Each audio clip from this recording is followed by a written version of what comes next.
Welcome to the Predictable Revenue Podcast, where sales leaders teach you what's working for them so you can build it yourself. Feeling ready to kick your sales into high gear? We're here to help. Check out our sales coaching and consulting services at predictablerevenue.com. Welcome back to the Predictable Revenue Podcast. I'm your host, Colin Stewart. Today, I'm joined by Drew Sechrist. He's the founder at Connect the Dots. And I got a little halo effect going here because I wasn't tricked into meeting Drew, but I was introduced through a ghost email. Because I know Lars. Lars is a mentor of mine. I love Lars. He's been on the show a couple of times. He's, I think, unofficially my mentor because I've never actually asked him. I just go to him when I need advice, and he's always incredible. And that's how I met Drew. And we're going to talk a little bit about his tool a little bit later, but we're going to start with one of the most interesting stories I've heard in a while. You worked at Salesforce. You leveraged Mark Benioff's personal network to crush your quota. I got to know how? You know what? Yeah. Before we do, let's talk. How did you get to Salesforce? Because you were early there. Yeah. I was employee number 36 back in 1999. And it was the ironic thing about how I got to Salesforce is it was via a cold email to Mark Benioff. And now my whole life's work is kind of about not sending cold emails anymore. So there's some irony in that. But I there was an article in the Wall Street Journal back in 1999. I think it was like July of 1999, something like that, about this guy named Mark Benioff who was leaving Oracle to start this company called Salesforce.com. It was an article actually about a bigger trend in the industry. At the time, they called it ASP, Application Service Provider, which later became On Demand, which later became SaaS, which later became Cloud. So the article was about that trend that was starting to happen where people were hosting software not on their own servers, but other people's servers. And Mark was, one example of this as somebody leaving Oracle. So anyway, long story short, I was on the East Coast working at a VAR, a value-added reseller that resold CRM products. And I saw this and I was like, that's really interesting. I'd love to resell that. So I cold emailed Mark, said, love to resell it. He got back pretty quickly and said, we're not going to resell. We're not going to have resellers. We're going to have our own direct sales team. And they invited me out to San Francisco to talk.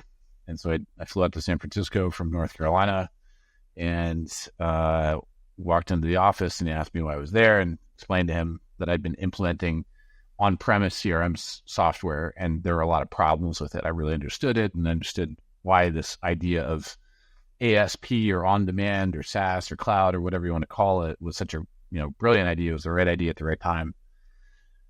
And he's like, he made me an offer on the spot that I could not refuse. It was a lot more money than I was making on the East Coast.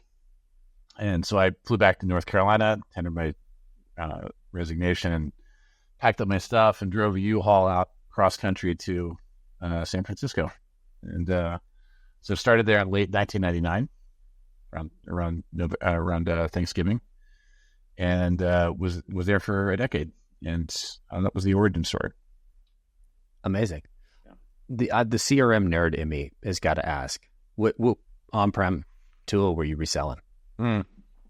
Multiple. The primary one was called Sales Logics, but we also did Goldmine. And Sales Logics was the one that was created by the guy who started Act, the original contact manager. And I'd actually used Act initially with a previous company and was really enamored with the idea of it. But then it broke when you tried to network it across a bunch of people. And then I found out about Sales Logics. And I was like, oh, that's cool. They solved the problem of networking this across a lot of different people. And so, yeah, that's what we were selling. We were reselling those products, and then also Business Objects, which is now part of Oracle, I think. SAP. I'm sorry, SAP. Yeah, sorry. It was Crystal Decisions in Vancouver, and then VO bought it, and SAP bought it. And all my buddies from college that were decent salespeople went there. Yeah. Then they went to Traction On Demand, and now they're all over the place. Yeah, that's right. Crystal. I forgot that it was Crystal Info. That's what we called it back then too. Yeah, it was. Anyway, it's all been ingested into these other larger companies. But that's what we were doing, and that was the beginning of my career in sales, really, and my my journey at Salesforce, which then went on for another decade after that. I couldn't believe that I would actually be with the company that long, but it was a rocket ship, and there was never a good time to leave. So I was there. Fair enough. I'm curious, and I do promise to get to the rest of the episode, going from on-prem and Sales Logics and Act, because I used these tools back in the day. I remember when Act 3 came out and it was like a big deal. And I'm like, oh, should I move from Maximizer? And I didn't. What was the biggest, when you looked at Salesforce, what was the biggest kind of game changer? What was the thing you were most excited about? Just you personally. I mean, the fact that there was no software, as Mark put it, I mean, it was obviously a very wrong thing to say. There's plenty of software. It was just, it didn't come on a disk that you had to install on your own computers and configure and update and, write custom code to make it do the things that you wanted it to do. It didn't have any of those things. So it was really just easy. You couldn't screw it up. And our customers, the company that I was working for at that point on the East Coast, we had like Volvo Trucking was one of our customers, and we implemented Sales Logics for them. And I remember that, like half our business was fixing problems. It wasn't really fun. We'd install it, we'd get it up and running, configure it, write the custom code to make it do the stuff that they wanted it to do, install it on the laptops of all the, their salespeople, which they would then synchronize in through synchronization servers, which would go back to the, the consolidated server. And the whole thing was just like, it was kind of like a Rube Goldberg machine, all these moving parts, and like there was so much room for problems to happen, and those problems did happen. And it was just baked into our business model as a company. As a VAR, we would just be like, okay, your laptop database is corrupted, FedEx it into us, and then we'll fix it for you, and we'll charge you for that. And that kind of thing just was like a big part of our business, and not fun, because your customer wasn't getting value. They were cranky about it, and they had every right to be cranky about it. So yeah, the thing that was most exciting for me, and you got to remember back in 1999, the internet was not as ubiquitous as it is today. It was certainly around and people were using it, but you didn't have it everywhere. It wasn't fast. It wasn't on your phone. You couldn't get it like in your car, when you're traveling. There are a lot of reasons why it wasn't ready for for everybody to use. But the one thing that was great was that it just didn't break. You could go into Salesforce, you could use it, turn it on in a heartbeat, start using it with 10 people in your company, or scale it up to 100 people. It was easy to turn on. It was easy to turn off if you didn't like it anymore. It just didn't break. It was just simple. Anybody could do it. And then gradually over time, then the internet became more ubiquitous, and the features became more rich, and blah blah blah. Now it's Salesforce, the dominant CRM product in the market, and everybody uses it. So totally, yeah. I still remember my first time clicking around in it. I think I had a demo account or trial account in 2005, and it was like I loved it and hated it. I loved that I didn't have to deal with any of the sync stuff, because I was the guy and I didn't know SQL or whatever. I never had to sync all this stuff. I just knew that I needed a SQL database, and I knew this is the things that I had to type in order to get it connect. And if it broke, I don't know what to do. Yeah. And so I loved that part of it. I hated the fact that I had to use like Microsoft Internet Explorer 5. All the pop-ups and all the refreshes. Yeah. I was like, this is both my favorite and least favorite thing I've ever seen at the same time. Yeah. Yeah. Gosh, there's a lot to remember back then. 2005 was pretty early. You're a pretty early user of the product. It was a much simpler product at the time. Web browsers were completely different. Lightning was a big adjustment for me, because I've been I knew what it looked like since 2005, and I'm like, I really don't want to do it. I'm the same. I go back and forth. I'll do Lightning for a little while, and then I just get frustrated at not being able to do the things that I used to be able to do faster. There's one big complaint, and this is not the topic of our podcast today, but there's something really nice about Salesforce. Had the pre-Lightning view was flat. You could see everything, right? You had to scroll a bunch, but everything was there. And then Lightning buries stuff, layers deep. So you got to click a couple times around, to get into it. And I don't know. I'm just not sure that I love it. I'm not sure that I'm just a cranky old guy now who's I'm wistful for the early days, or if I genuinely have real complaints about Lightning's, usability. It was snappier. It looks nicer now. It certainly is greater mass market appeal. As a salesperson, if I was a salesperson for Salesforce, I would love the hell out of Lightning. Having to use it it did take me till, I still prefer classic if I'm being honest about it. Just like how it works. And I hate it when people move buttons on a tool that I use all the time and I know where the stuff is. I know where setup is. I know how to go and get and edit my fields and change things around. Feel that pain. I'm the youngest grumpy old guy when it comes to CRM. So you've been at Salesforce, or you started Salesforce, and you're like, you know what? I sent him a cold email. Now I'm going to get him to send cold emails for me. How did you get Mark on board with sending ghost emails from his account? Yeah, I wish I could say that it was my amazing sales skills, but that's Mark. That's how Mark is. Mark is like, he's an incredible marketer, salesperson. He drove that from the top down inside the company. So he was down to do it. If you could figure out, and he would go in cold, right? I could ask him to send an email to somebody he didn't know. And you really had to think it out thoroughly for Mark, right? What you didn't want to do with Mark is waste his time and have him have to come back and tell you this is wrong and this is why, and give you coaching. I'm not sure that, like, Mark's not exactly like that kind of guy. He's not really the coach guy. He's more like, you either get it and great, you're in his good graces and he'll do it. He'll do whatever you want, as if you get it and you tee things up really nicely for him, or he will quickly dismiss you and be like, you are a waste of my time. It's not callous. It's just like, he's looking for people on his wavelength that can, think the way that he thinks. And so luckily I figured out how he thought pretty well. And so I could write like Mark would write. I knew what he would write. If he knew what I knew about the target we were trying to get to, I knew what he would feel good about sending.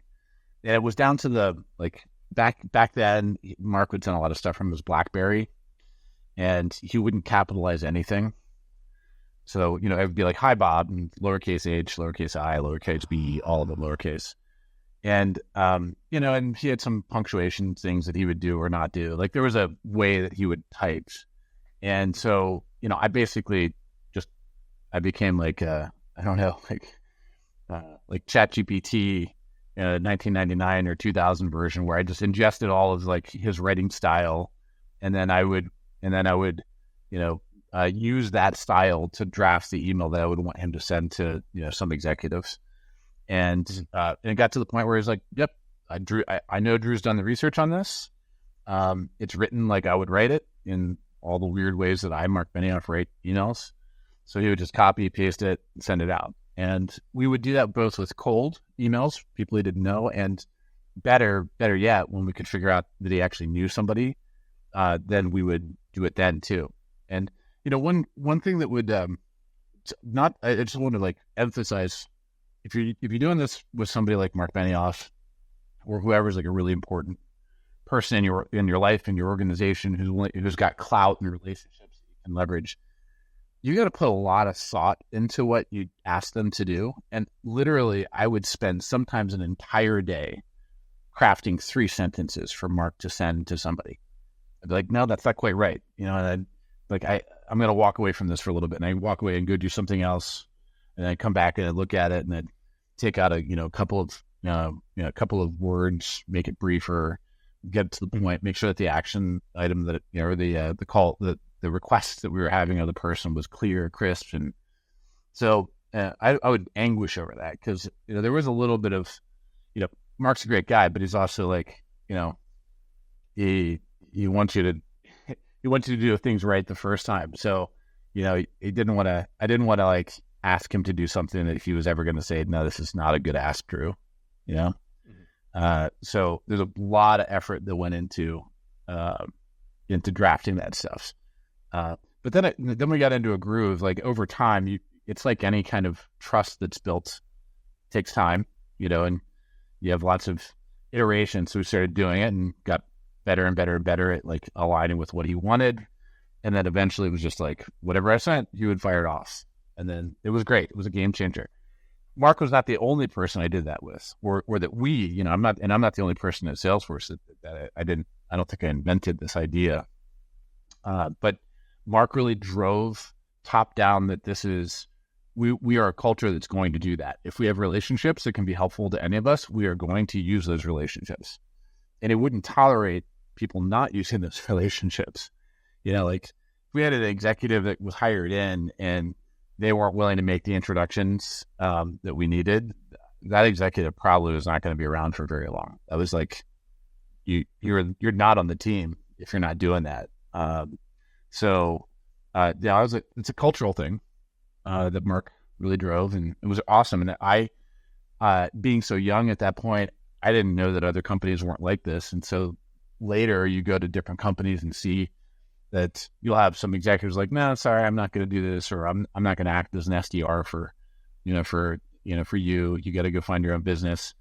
Like, oh, that's disappointing. Maybe that's why they haven't had the results that Salesforce has had.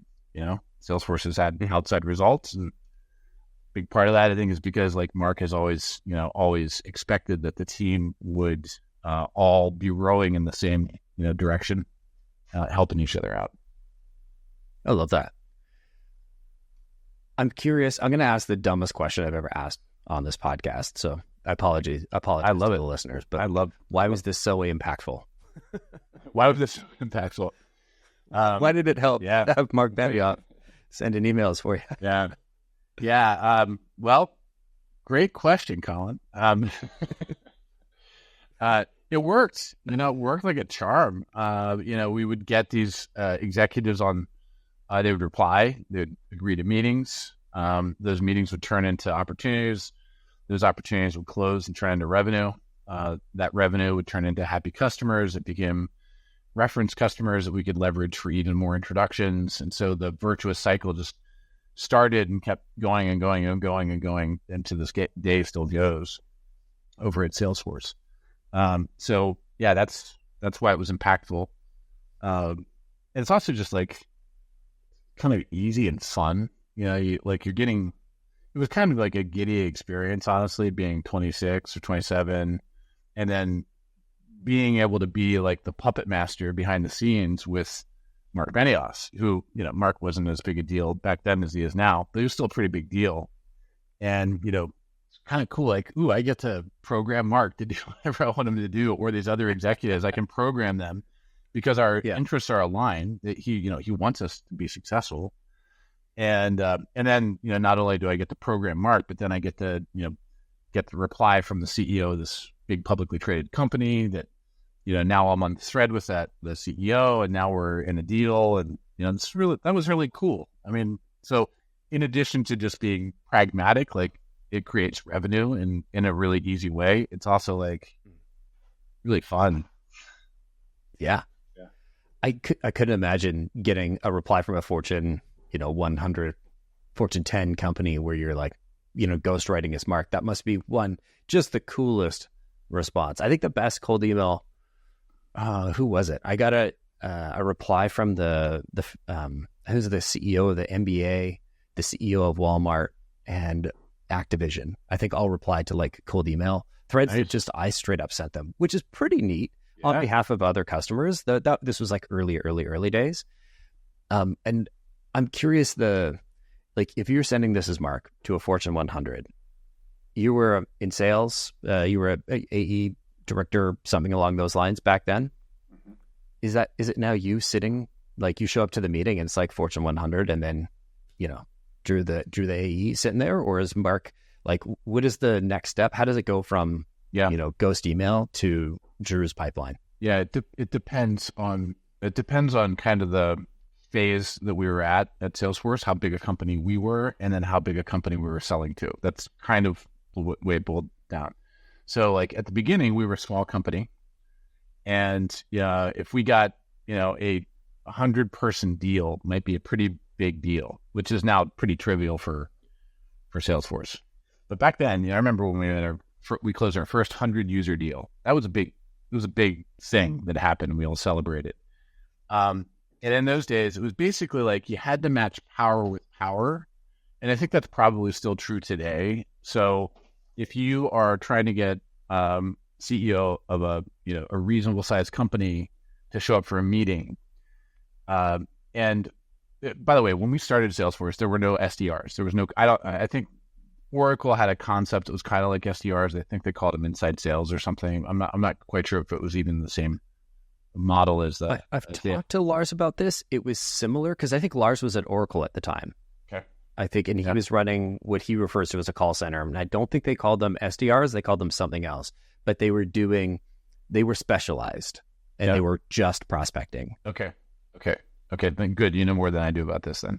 So we didn't have SDRs at first when we started doing this at Salesforce.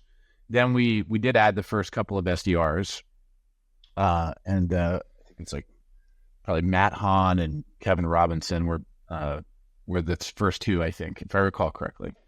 And then they were doing prospecting for us, and we were like, wow, that's really cool. It's like, I can't believe we're so lucky that somebody's going to do prospecting for us. It was a really neat idea.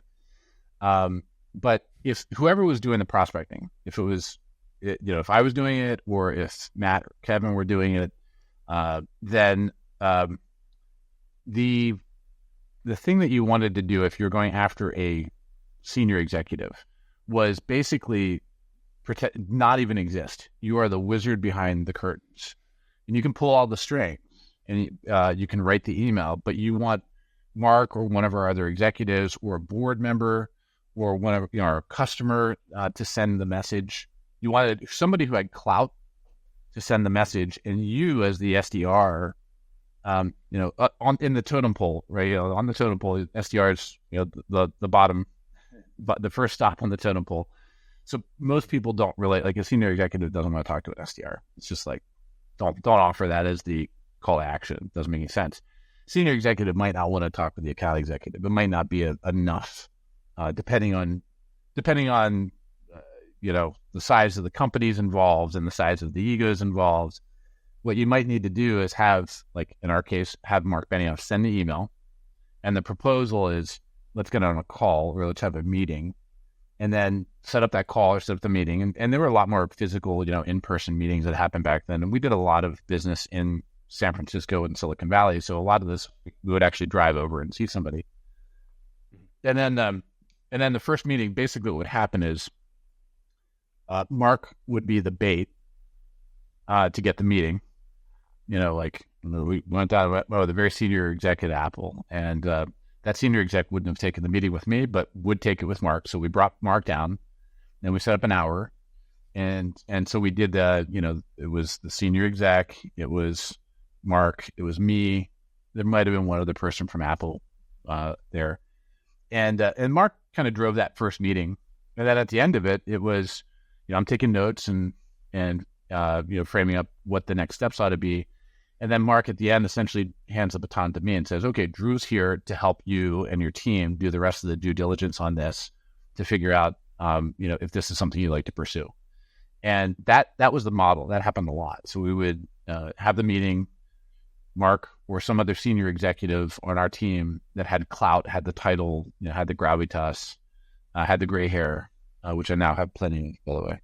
So finally I got the gray hair. They would be there as kind of the bait and the executive sponsor for that first interaction. And that whole thing could have originated with the SDR. The SDR could be the one, the wizard behind the curtains who teed up the whole thing, and nobody at Apple would have any idea that there was an SDR involved in this whole thing. Their name never popped up, right? Right.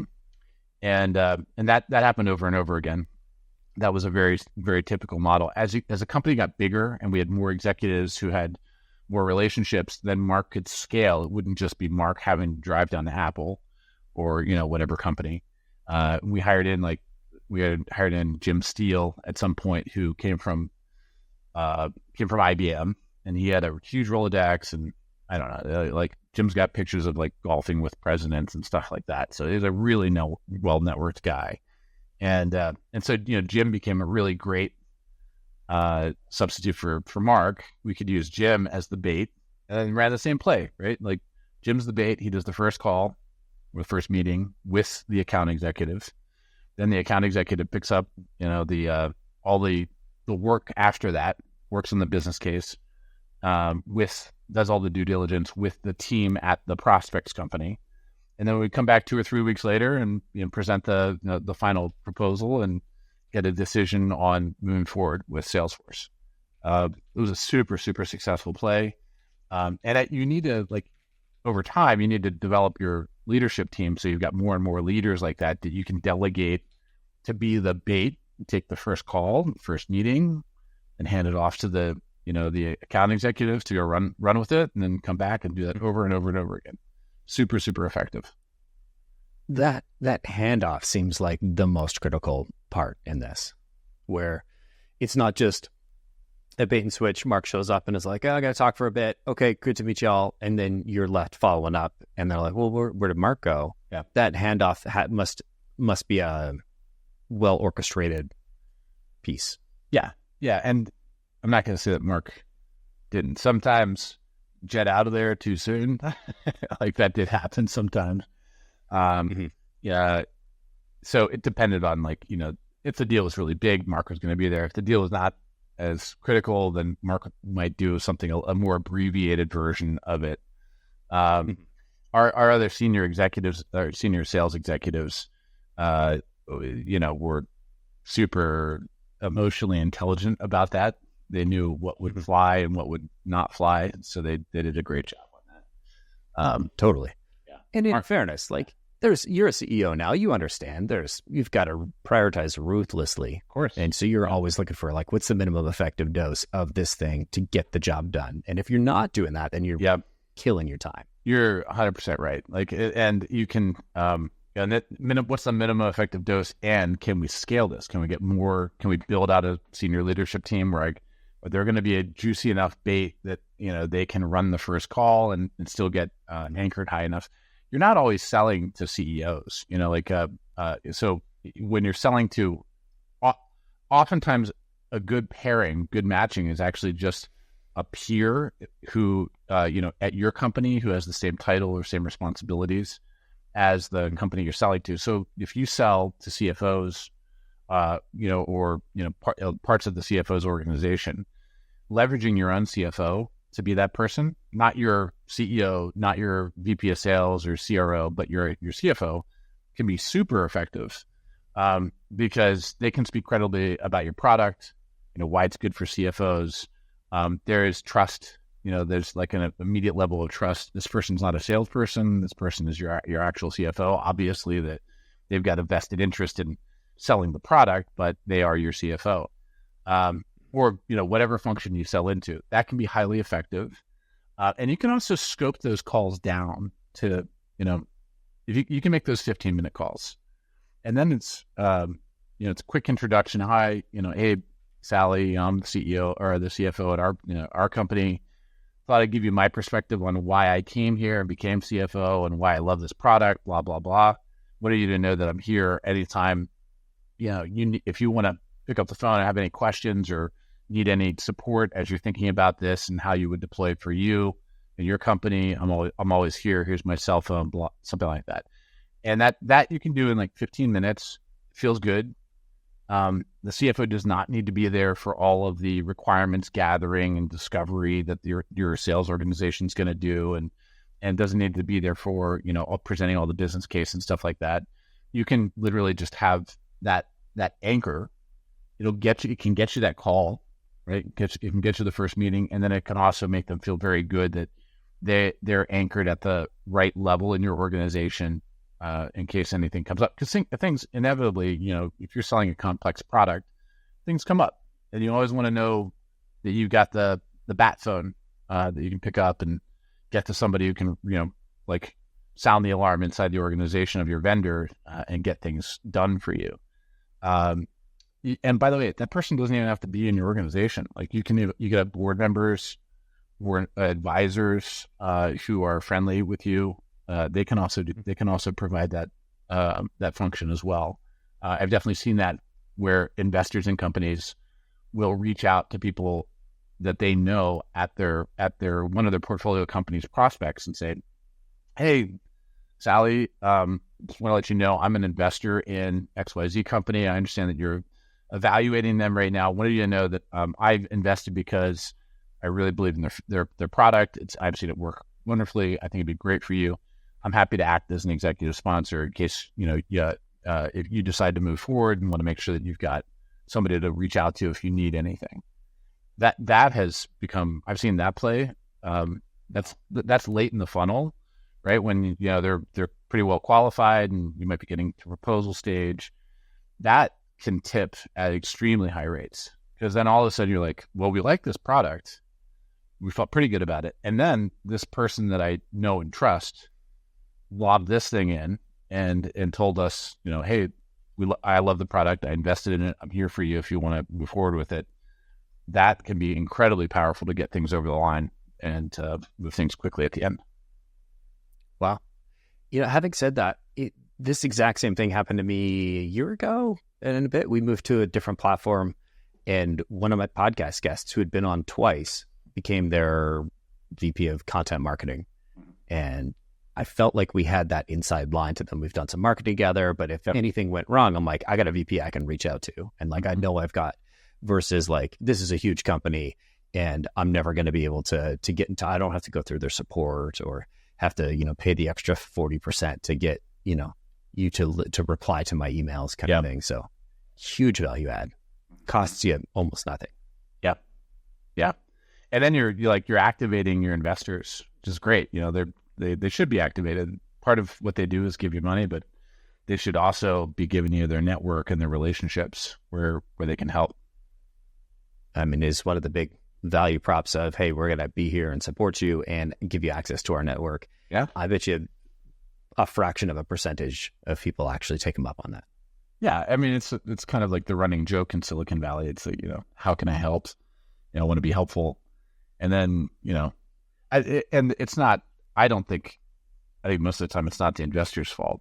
I think it's most of the time it's the portfolio company's fault for not figuring out how to ask them in the right, ask them where they can be helpful.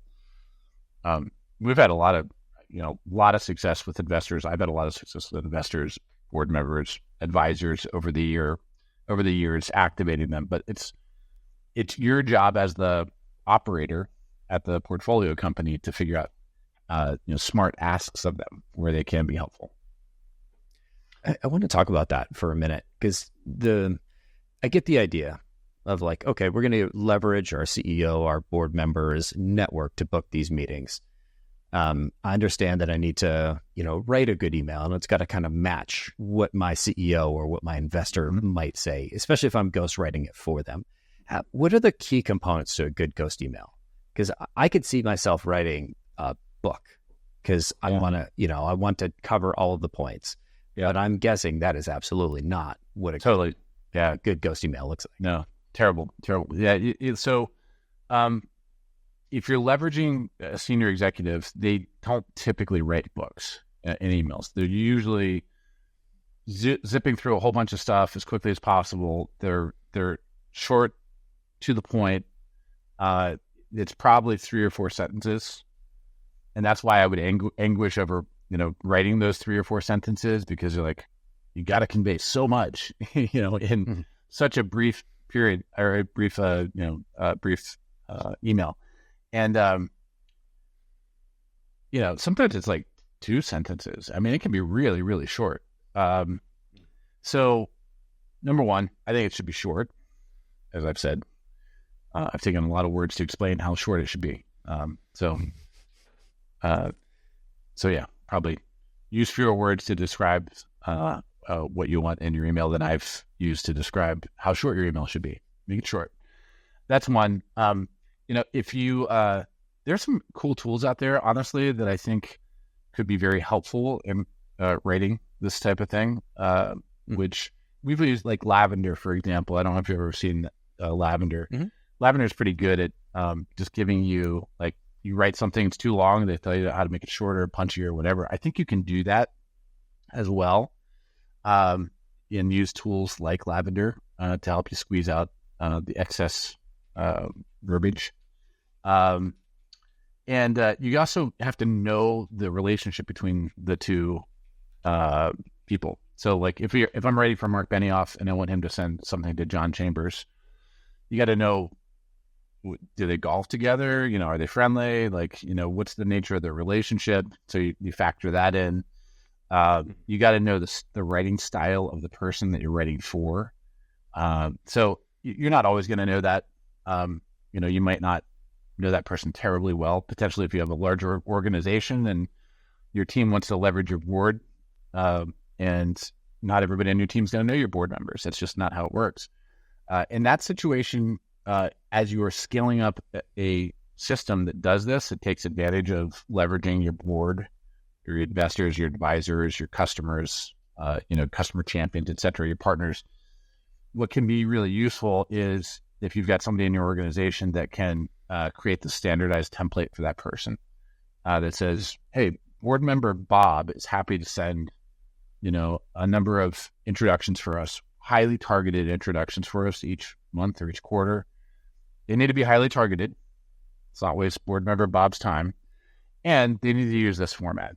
Bob is always comfortable sending, this on behalf of us, Acme, one of his portfolio companies. And it's like, 4 sentences that Bob has approved, and that's it. So then come up with that template, and then if you can tee it up for Bob, and Bob's confident that every time he's just getting the same template, then there you go. You're off to the races. What'll often happen then is, in practice, is that when you ask Bob to send that, board member Bob to send it to the target CEO or CFO or whoever you're trying to get to, then board member Bob will add 1 or 2 sentences like, hey, great to see you at the barbecue last week, or can't wait to, see you at the Giants game next week, or, tell Susie and the kids that I said hello, or, whatever is appropriate based on their personal, relationship. But the core of the message is already teed up. Bob doesn't have to think about it too much. So Bob can either just click send or add the one little extra sentence, and voila, you got a nice introduction. I love that. So we get templates, get to know your executive's writing style, and then super short, keep it sweet, let them do the personalization if they want to. Yep. Yeah. I teased at the beginning, at the top of the episode, that this is how we met. I'm curious, before we get into what you're doing now, what's been the impact of this method on what you're doing today? Like, it's how we met. Are you using this for meeting investors, customers? Yeah. So, we haven't really talked about my company, but I'm CEO of a company that sells to other companies. And we use this technique that we've been talking about today that I learned, the origin of my learning of it was with Mark Benioff and the early Salesforce team, 20-something years ago. But we use this technique to tap into our network, our collective network. And the way that we see our network as a company is it's all of us who are employed here, me and all the other folks who are employees of our company, Connect the Dots. It's our board, our investors, our advisors, our customers, our partners, our family, our friends. That's our network. And that's it comprises a lot of people. And so when we use our own technology, not to get too much into what we do as a company, but we use our own technology to be able to see who knows who in our network and who knows specifically the people that we sell to. So we sell to, we're expanding kind of the aperture of who we sell to, but let's just say we sell to B2B companies that have B2B sales organizations. And typically, we're kind of the lower floor is a couple hundred employees up to thousands of employees. And so we sell to CEOs, CROs, VPs and above in sales and marketing. That's kind of our target. And using our technology, we can see who in our network has strong relationships to those people that are at those target companies we're trying to sell to and have those titles, those personas. And when we do that, when we make an ask of our network, like a board member, an advisor, like Lars, it turns into a meeting about, right now, latest statistics are about 38% of the time. And it turns into a meeting with a C-level executive about 30% of the time. So those are some bonkers stats. Yeah, unprecedented. So I think last time we talked, if you see a lot of technologies out there, if you see anything else that does something like this, please let me know, because I will buy it immediately. Because it's It's great. Only other time I've ever seen a meeting booking rate like that was an early customer we had that was launching from the transportation space into the food delivery space. And when they launched their food delivery thing, they wanted to talk to the top 100 restaurants in every city. And we had a 33% meeting booking rate from a cold email, which was 33x better than our regular average. But this company had the most extreme product market fit I've ever seen. Okay. Yeah, I was going to say, what's the secret on that? Because that's pretty incredible. They were one of the biggest tech companies at the time, going from transportation into food delivery in about 2014, 15, something like that. I mean, we can probably guess which company you're talking about. So got it. Yeah. Signed a pretty thick MSA or NDA or whatever it was. Yeah. I think you could probably make a jump. Yep. Yeah. Well, nice work on that nonetheless. Those numbers are incredible. Yeah. I somehow managed to make this episode about me. This 33% is fucking incredible, by the way. Like that's like I saw it one time for a 3-month period. And I bet you there's the 100 BDRs that they hired after us didn't see that because they'd already gone to all the top reps. Yeah. If you're able to manufacture this in 2024 with a BDR doing it and not having to have all the extreme variables that went into that particular campaign, like this is unbelievable, unprecedented. Yeah. Well, yeah, and you are a victim of it, right? So Lars, that's how you and I got to meet each other. You're a busy guy. You got plenty of stuff to do other than talk to me. And but Lars, our common friend, we could see that he had a strong relationship with you, and somebody in our organization teed up that email. And again, like I didn't tee it up; it was somebody else, and probably guess who it was. And but dangled me as bait. And next thing you know, we had a nice call. And now we're having a great podcast. So our lives have both improved, I hope.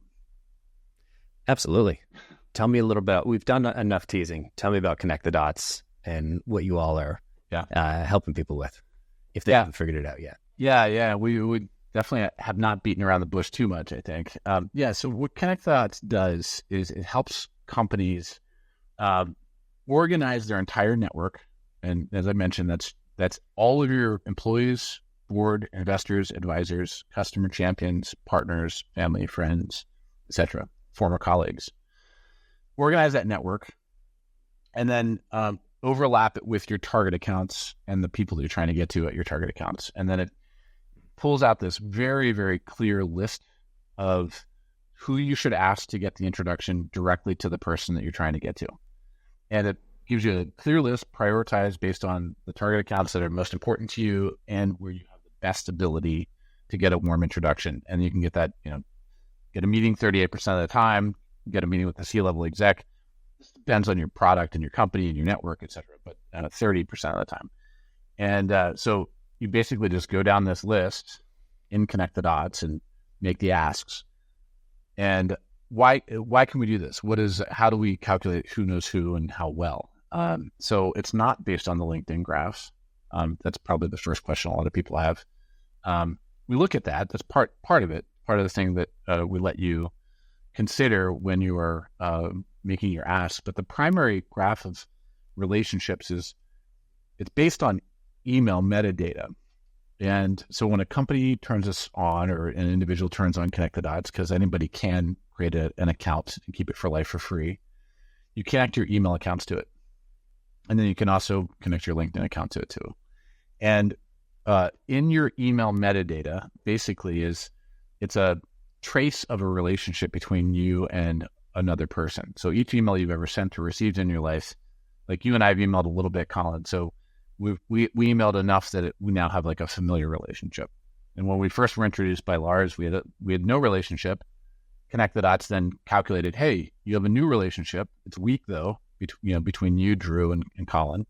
And then we emailed a little bit more about the podcast and some other stuff. And then that became a familiar relationship. It's just automatically calculating in the background. And then, as you and I talk about more and more stuff over time, it just calculates so that we have a strong relationship.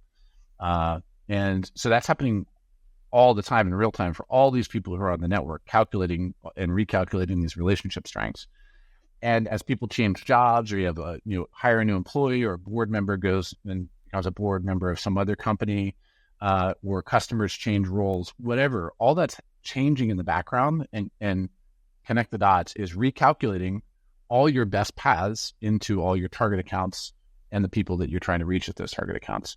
So the net effect is you as a sales organization get this clean list.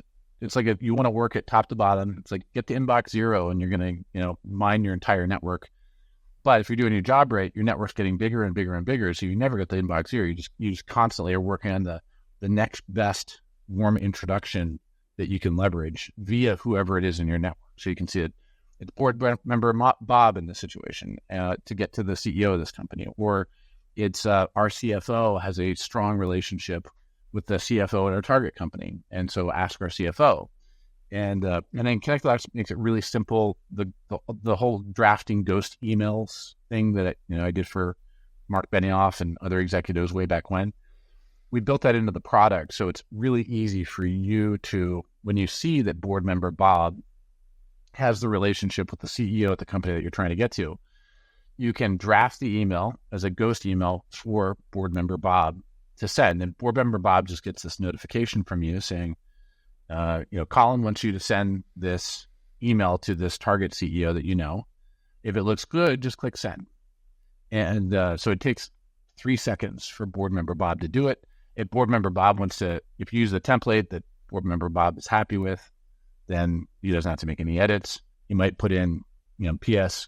looking forward to seeing you at the Giants game next week, or whatever it is. Click send. But it is super light lift, which means now, just imagine, like when I did this with Benioff years ago, he'd have to copy and paste the thing and put a new title in, copy and paste the email address in, and it was like, what would be it's a process, and each time he would do that was probably 2+ minutes, to do that. That's a pain. And now we got it down to about 3 seconds, so it's not a pain. That's right. And now you can just crank, and now you're bored. Like your board wants to help you, your executive want to help you, but they also have a lot of other stuff to do. So, make it really easy on them. And so that's part of what we do, is make it really easy for them. 2 minutes doesn't sound like that much, but I don't think Mark was doing one of these a day. I think he was doing 10 or 20 or 100 of these a day, because it was one of those like whatever it takes kind of cultures, it seems. Yeah. And 2 minutes is a lot, actually. Like if you're a CEO of a company with all these competing things for your time at any given moment, 2 minutes, and 2 minutes times you want to do 10 of these, that's 20 minutes. It's a lot. That's a big chunk of your day. Yeah. But if it's 3 seconds, then you can crank a bunch of those out and just send. And it's super high leverage. You know that you're doing like one of the most high leverage things you can for your team, but it's also taking you virtually no time to do it. Love it.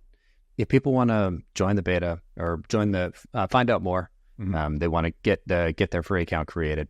Yep. What's the best way?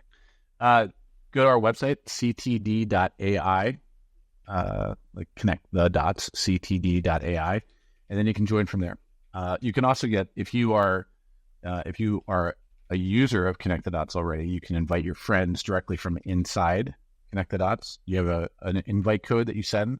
If you send them that invite code, then they get a free account for life and they become one of your connectors. Be a good friend. I have an account. I'll throw a link to mine in the show notes. So if anybody wants to join and check it out and join my network, you're welcome to, and make it easy. And I'll send some intros for you. That's awesome. Yeah. Thank you for taking the detour and nerding out on CRM with me for a minute. It's been a topic that I've been thinking about working in for a long time. So it's always cool to hear and get a chance to interact with people that were kind of early there. The sending ghost emails is something that I have known that I should do or could do forever. And I probably have only ever sent a handful. I am embarrassed to say it's taken me this long to realize how powerful they are, and really seeing the halo effect of it coming from Lars and you, and neither of the two of you were involved at all. It originated from an AE is just incredible. So thank you for sharing. Yeah. No, and thanks for inviting me on the podcast. It's an honor. I mean, predictable revenue created this entire industry, and I've been following it since the very, very beginning. And so to be on your podcast is quite an honor. And I think we're doing some really interesting things to evolve where the industry is going, and love to have you as a thought partner on this, Colin. Absolutely. Well, thank you so much for coming on the show, Drew. I really appreciate it and the kind words. And it was also cool to see where Aaron got the writing in lowercase with no punctuation. I always thought that was an Aaron thing. Turns out it's a Benioff thing. Yeah, we all wanted to be cool like Mark back then. So a lot of us picked that up. I mean, I still do it from time to time. I catch myself. I'm like, am I trying to emulate, or should I just use camel case? Yeah. Now, the weird thing about back then with BlackBerry, there's kind of a point to it. It was a pain to capitalize things. Now everything's auto-capitalized. So if you're going all lowercase, then you're trying. You really, it's a lot of extra work now to go all lowercase. Yeah, totally.